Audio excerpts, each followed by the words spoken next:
Today we're going to look at limit definition of an integral. Recall that we've been looking at these summations of a function with its change in x and its height, so its width and its height, and we call that a Riemann sum. So when we're looking at these Riemann sums, we know that we're approximating the area underneath the curve by making these rectangles, and that we are calling from here to here the width or change in x, and then the height of any one of these we're calling at some location x of I, and so the height we would end up calling the function at that value, and we would sum up these rectangles to get an approximate area.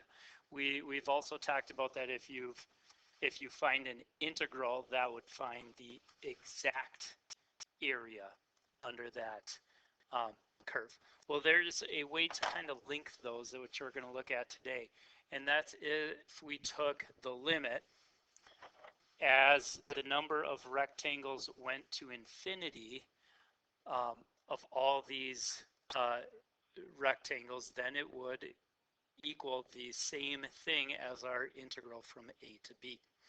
So when we're doing this, recall that if you have a general number of rectangles, we always, to find that change in x, we take our a value and our b value and subtract them, and that gives us the length from here to here. And then if we're dividing it by n rectangles, what we'd end up with is our change in x is b minus a divided by the number of rectangles. Also, our x of I, when we're doing this, some general location, we would find by taking or starting at our original location. So we're starting at A, and then what we're going to do is we're going to get from one to another, to get from here to say here, we're going to add on a change in x. That gets us to the next one. If we want to get to the next one, we add another change in x. And so what we're doing is we would add however many change of x's until we get to that location that we're looking at I. And so your x of I is a plus I times the change in x. So using these two, we're going to look at the limit definition of an integral and how to do this. It is something that you should know kind of about integrals and how to solve. One other thing we're going to kind of look at, or a couple other things before, is we're just going to kind of review limits as infinity, because this will come up as we do the number of rectangles as you go to infinity.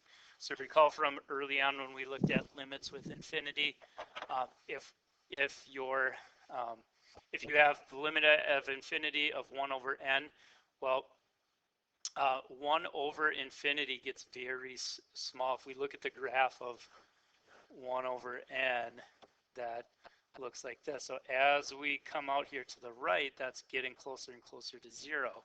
So the limit of 1 over n approaches 0. And in fact, that could be anything. As long as the denominator has a bigger power than the numerator, that is going to stay true. Okay, so on the next one, limit as n goes to infinity, we looked at how to do these ones. So if you have a power of n, we divide or multiply by 1 over the biggest power here. And since we do it to the bottom, we got to do it to the top too. And if we do that, we end up with this. No, so if we distribute that on top, we end up with 4 minus 1 over n. On bottom, we'd end up here, the n's would cancel, so we'd end up with 2. So what are we going to get as we go to infinity? Well, we know anything with 1 over n, or any constant over n, is going to go to 0. And so what this ends up being then is just 4 minus 0 over 2, which equals 2. So that limit equals 2. So what we can gather from this is when you got the same degree, your biggest degree on top matches your biggest degree on bottom, is really going to kind of go to those constants out in front. So let's check our last one now. What is the limit as n goes to infinity for that one? Well, if we multiply it through by 1 over n squared, like we did it with a lot of these, what we're going to get is limit as n goes to infinity. So we got to multiply through that. On top it'd just be 1 plus 5 over n minus 2 over n squared. Bottom we'd get 3 plus 8 over n squared. We know all these as we go to infinity are going to go to 0.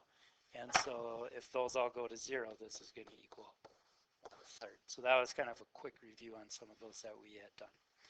All right.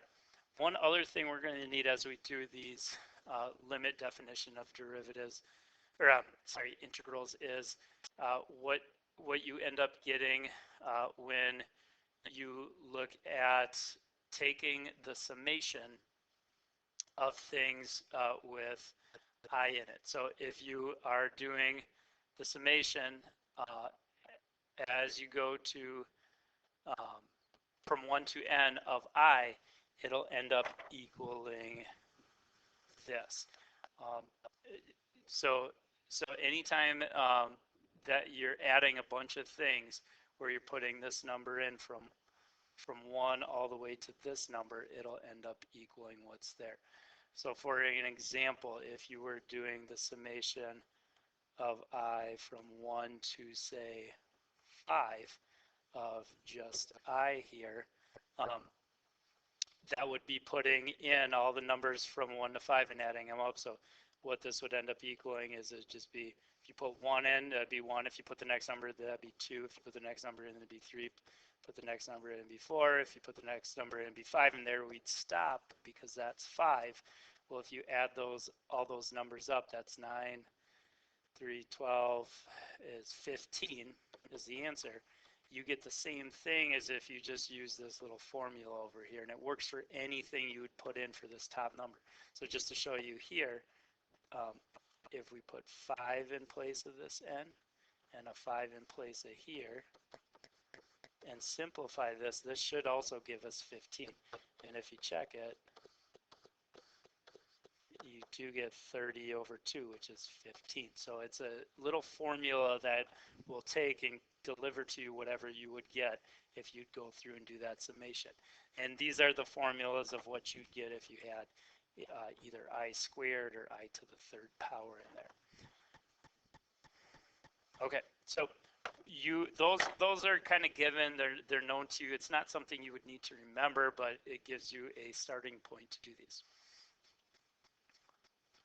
All right, so we get those available to us. What we're going to do is use the limit definition of an integral and write endpoints to evaluate this integral. So first thing we're going to want to do on these is try to figure out those two things we had talked about. What's our change in x, and what is our x of I, and then using those, hopefully we can come up with our f of x of I.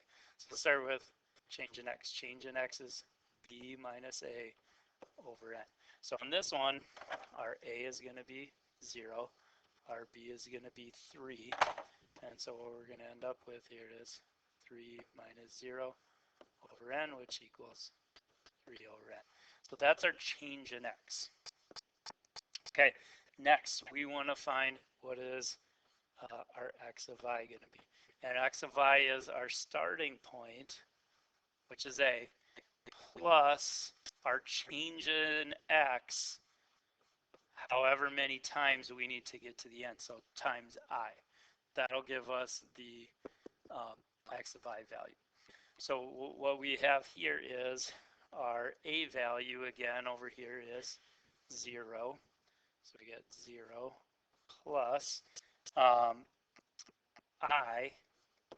times our change in x. And our change in x we just found, that's 3 to the n, so times or sorry, 3 over n, so times 3 over n.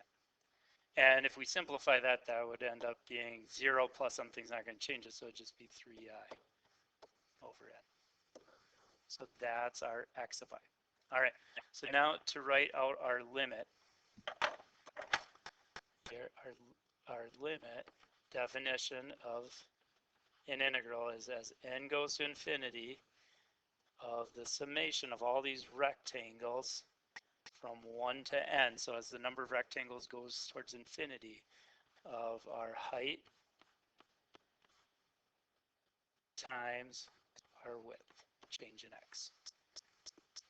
Okay, so now we got to figure out what are these going to be here. So one of these we already know. We know that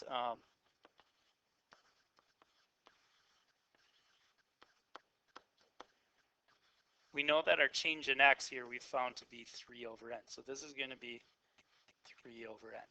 Okay. The other thing we need to figure out is what is this going to be? What is f at x of I?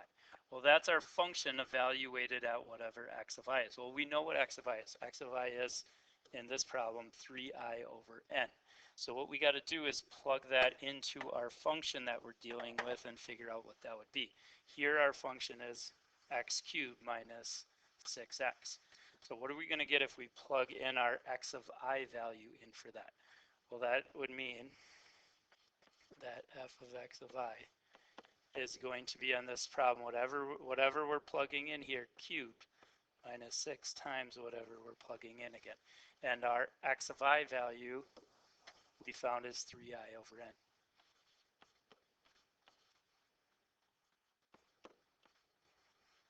Okay, so what we want to do now is see what does that simplify to.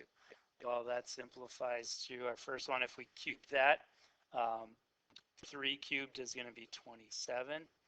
I cubed is going to be I cubed, and then the bottom n cubed is n cubed. Here, 6 times 3 is going to give us 18I over n. So that is what our f of x of I, f at x of I is going to be. So this will end up being 27 I cubed over n cubed minus 18I over n. Okay, so now we're getting somewhere. So what we're going to do next now is we got to figure out what is this summation going to be equal to. First, let's multiply this. We got this 3 over n here. We need to distribute that first, so let's do that.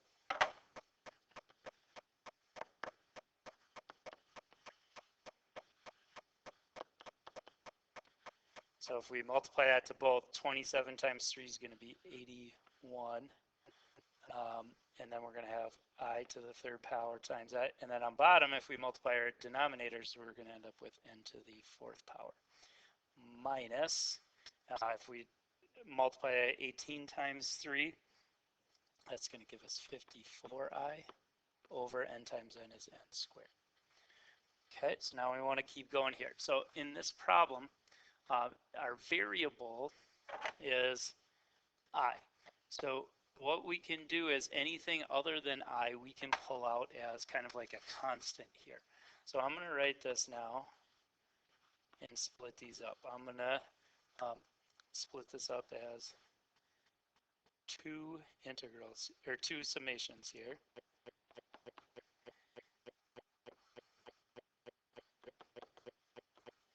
And what I'm going to do is take out the stuff that doesn't involve the variable. So on this one, that's the stuff that doesn't involve I. So I'm going to leave the I cubed there, but I'm going to pull out kind of this constant of 81 over n to the fourth power. I'm going to do the same thing on this next one. On here, the constant would be 54n squared over n squared. And here, what would be left then is just I for the variable. Okay. And then what we're going to end up doing is having to take the limit of all that as n goes to infinity. So now what we're going to do is we're going to go back to what we know about these two summations. And these two summations, we know what those types of summations come out to equal from the pattern that we looked at earlier. So anytime you're doing one where you got summation of as I goes from 1 to n of I, that comes out to equal n times n plus 1 over 2. So let's substitute that one in. Okay, so that would be this one right here because we got a summation of 1 to n of I. So that's going to turn out to be n times n plus 1 over 2. And we still have this times 54 over n squared. Okay, now we're going to do the same thing with the other one. This one, though, is I cubed. So if we go back up and look here, now if we're using I cubed, that's going to end up equaling this. So we're going to substitute that in place of this one. So down here, this is going to substitute to be n times n plus 1 over 2, and that whole quantity squared. And then still we got this times 81 over n to the 4th power. And we're still taking the limit as n goes to infinity. Okay, so if we can now do that, we've gotten rid of all the i's, all we're dealing with is n. Can we simplify this out and figure out what this limit's going to do? So a couple things I see here. One, we're going to have to do some multiplying out here. If we have two things squared, we know that that is going to end up being 2 times itself, so this would be limit as n goes to infinity. So we're going to end up with an n and n plus 1, and then we're timesing by itself, so there'd be another n and n plus 1 here, all over 2 squared, which would be 4. And here we can do some simplifying. I know 2 goes into here 26 times. We could also cross out one of those n's. And so this one's going to simplify to 26 n plus 1 over n. All right, so what else it simplifies here? Well, I know that here we got n and n, that would cross out, and we'd only have 2 left there. So now our limit becomes 81. And I'm going to pull this 4 over here too, just to make this a fraction. And then we got n plus 1 times another n plus 1 over now just n squared here because we had canceled 2 of those out. And just quickly, I'm going to multiply that out. N plus 1 times n plus 1 would end up being n squared plus 2n plus 1 over n squared.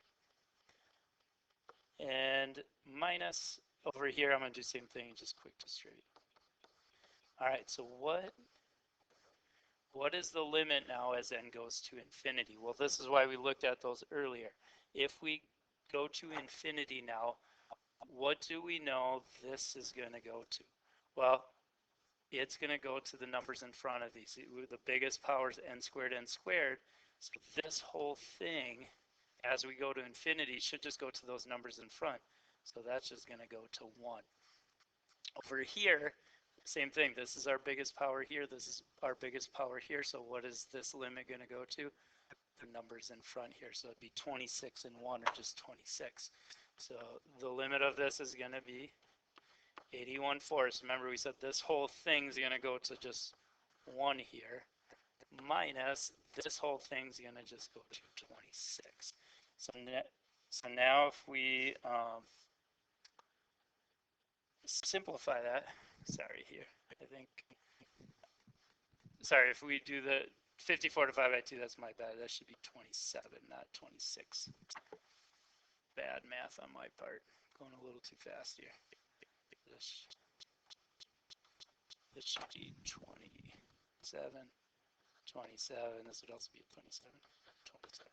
All right, so final answer now. If we subtract 81/4 minus 27, we would get the answer.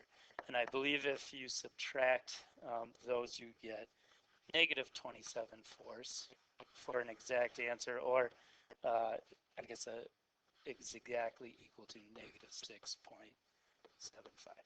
So either one of those two answers would be an exact answer for the answer. And that's the same thing you would get if you did this as an integral. Let's try a couple more of these. So in this one, we're going to do the same thing. What is the limit definition here? So again, first things you want to find, what is that change in x?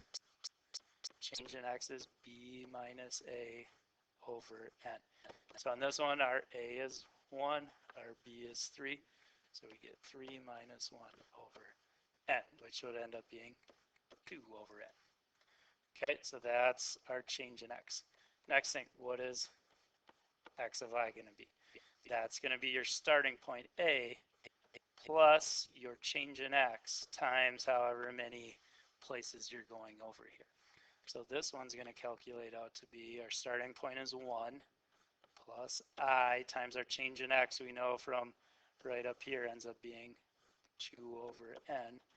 And so our x of I is going to be 1 plus 2I over n. Okay, next, we know in our integral we're going to end up having to find what's our height. So our height is our function value at this x of I. So our function in this problem is right here, x squared minus 1. So we're going to take whatever we're plugging in, square it, and minus 1. And what we're plugging in is x of I, and we know x of I is right here, so we're going to plug in 1 plus 2I over n. And before we put all this in, let's try to simplify that out. So if we get this quantity squared, then we know we're going to have to multiply 2 of these together. So there's some FOIL going to be involved here. And then we're going to have to subtract 1 from it. So let's see what we get. I kind of just wrote the same thing. I said it, but we want to multiply 2 of these. And then minus 1. So let's FOIL that out. So first, outside, inside ones will multiply, and last ones will multiply. So that'll be 4I squared over n times n squared. And then we still got this minus 1 on here. All right, so what does that simplify to? I see these would cancel. These are like terms we could add together. So add the numerators, we get 4I over n plus 4I squared over n squared. So that's what our height simplifies to. So next now, we want to write out that limit definition and solve it out. So what is our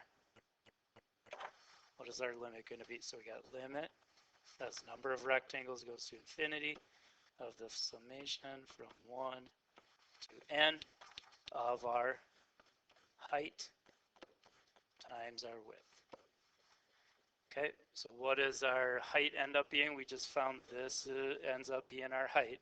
So we got 4I over n plus 4I squared over n squared. And our change in x we got from before was, right back up here, was 2 over n.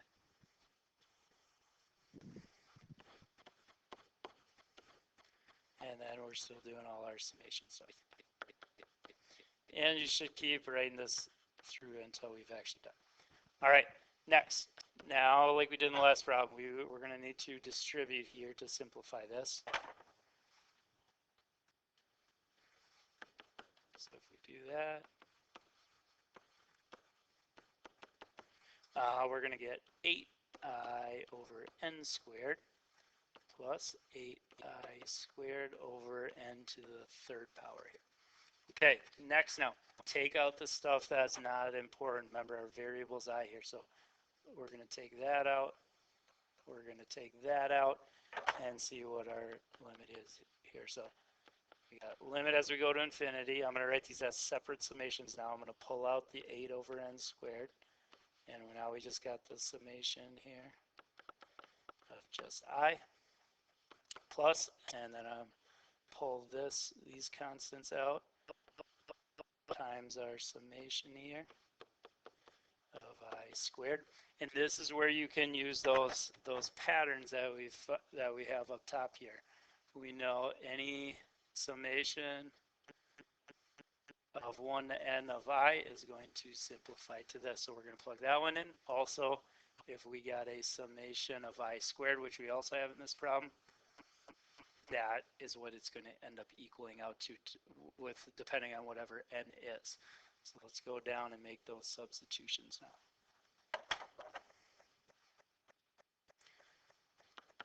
So now we got limit then goes to infinity of 8 over n squared, and then this one, this is our substitution now. This is going to end up equaling n times n plus 1 over 2. So we're going to have to multiply there.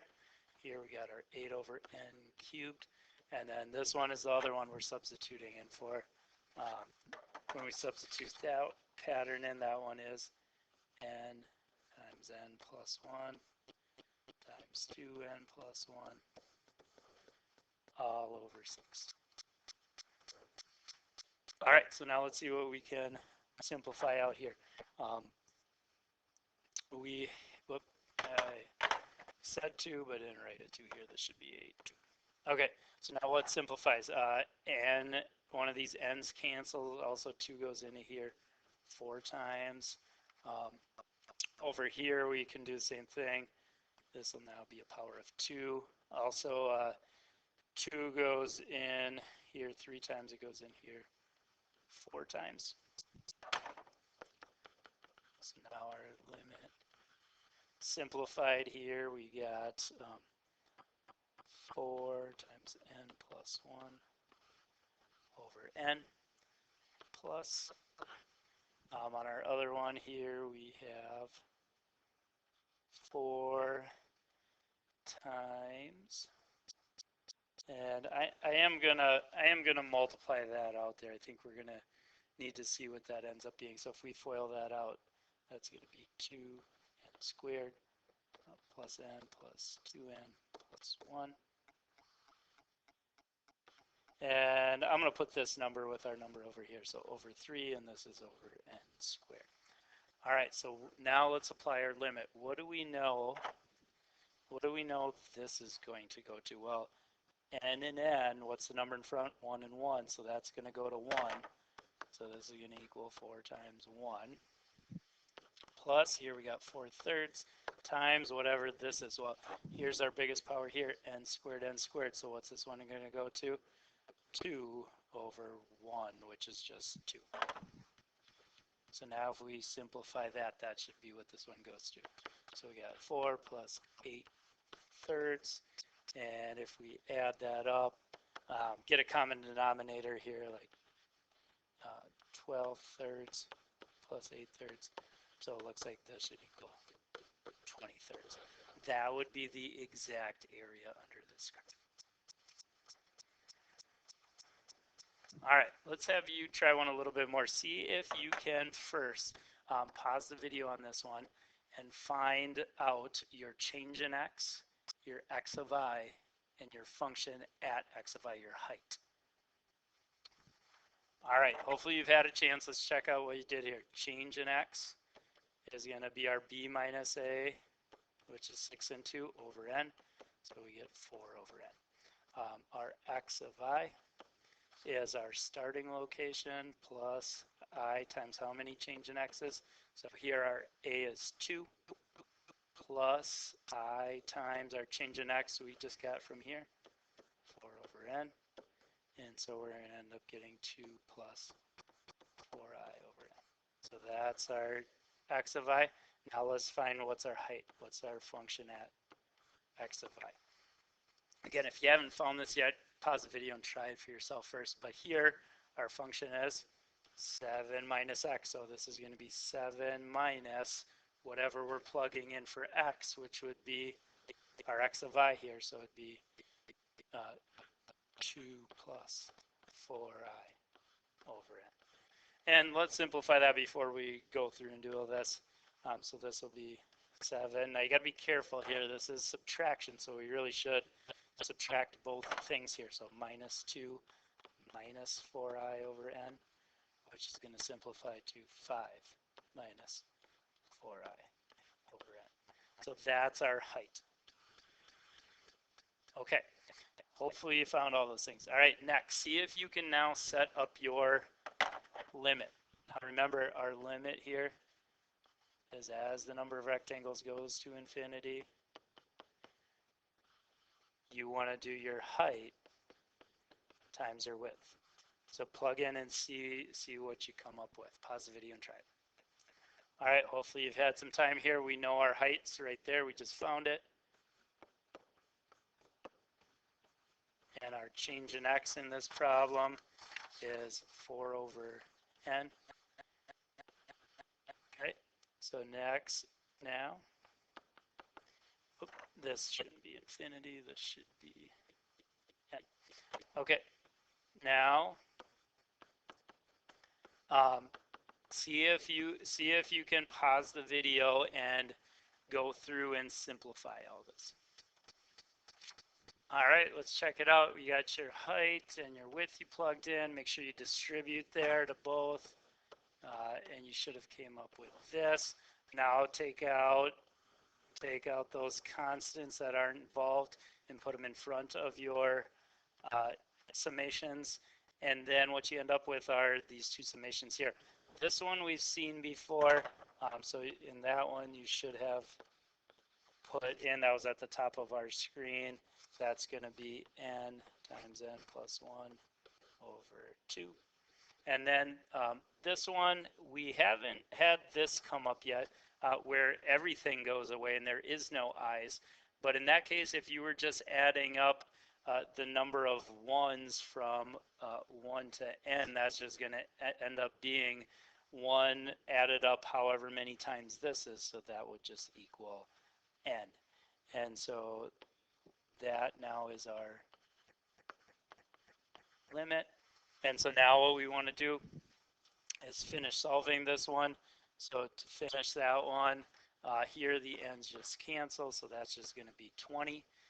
Here, one of these ends cancel, also 2 goes in here 8 times, so we'd end up with 8 times n plus 1 over n. Limit of that as we go to infinity, this is all just going to end up going to 1 because we got the same number in front of here and here. So we got 20 minus 8 times 1, which is going to end up being 12. And that is the solution to this problem. All right. When you are doing these, so when you're doing these, yeah, you can use these known summations to help you out. So try these ones out of the book. And again, you don't have to memorize these, but be able to utilize these known summations to use limit definition of an integral.